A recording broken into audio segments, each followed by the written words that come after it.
Thank you so much, and thank you all for having me tonight. It is an honor to be gathered with you all. Today's Advent theme of peace comes at a difficult time.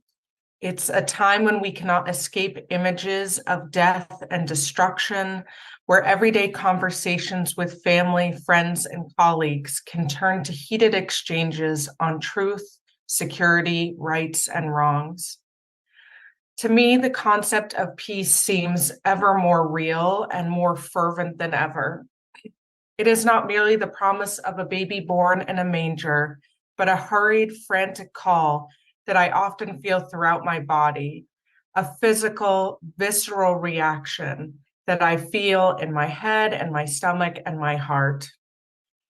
These feelings were made even more urgent this week during an event I attended at the United Nations. For 10 days, the International Criminal Court is meeting in New York, and as you may imagine, there is much discussion on the situation in Israel and Palestine. One thing any visitor to the United Nations will notice is the abundance of symbols of peace throughout the complex, some of which we are going to show here now. There are sculptures, paintings, and photographs adorning the walls, floors, and ceilings of the building. We see doves, children, diverse people holding hands, olive branches extended.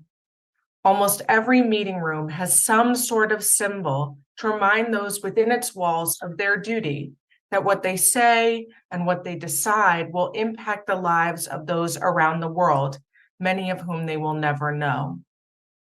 These symbols were abundant in the room I found myself sitting in this week while listening to a discussion on the situation in the state of Palestine, where we heard stories from Palestinians, lawyers, and advocates bearing witness to the atrocities that we see each day on TV and in the news and other media.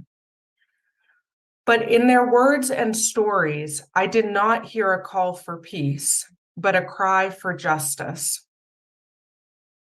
Christianity has much to say about justice and its relation to peace. We see it in our readings for today and from numerous religious leaders, like Reverend Dr. Martin Luther King Jr., who said, "True peace is not merely the absence of tension, it is the presence of justice."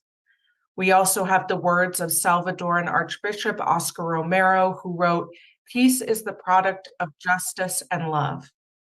And in 1972, Pope Paul VI wrote, "If you want peace, work for justice." These phrases have become slogans that we see printed on signs and t-shirts, all to remind us that peace and justice are intrinsically tied together, bonded in ways that require us not simply to call for an end to conflict, but to bear witness and participate in a process that asks us to reflect on our own actions and those of others, to recognize human dignity, the imago Dei, the image of God in each of us. And throughout history, we see the important role that people of faith have played in the work of justice, not only as conveners for reconciliation, but sadly as offenders of human dignity and necessary participants in the process of justice.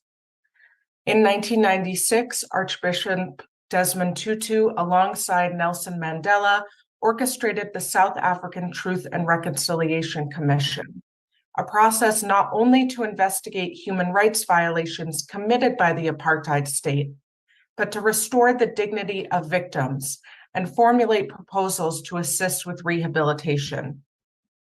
Similar reparative work has been done by Christian leaders in Canada to provide justice for the harms committed through the Indian Residential Schools program. And finally, we see the work of reparative justice in the ongoing call by faith groups around reparations for the legacy of slavery in the US, which seeks to honor the memories of people who were enslaved, give space for acknowledgements and apology, and practical assistance to the descendants of enslaved people. In each of these spaces, we saw the critical role people of faith have had, calling for justice, supporting victims, and working with governments and civil society to not simply call for peace, not just wrap things up with a bow when crises end, or wiping our hands clean when fighting has stopped, but of acting out our gospel call to pursue justice for those who have been wronged.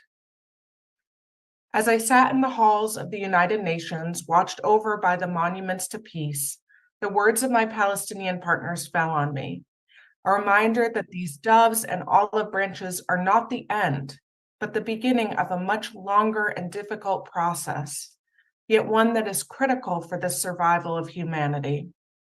And this is work not only done by bodies such as the United Nations, but by you and me as friends, neighbors, and community members, as individuals and representatives of whatever identities we claim. In our homes, our interfaith, ecumenical, and communal tables, we ourselves must listen, discuss, and prepare, for it is in our hands to ensure a system of reconciliation, collaboration, and understanding. Not simply to end conflict, but to create lasting peace in which we recognize and uphold the dignity of each and every one of God's children. Amen.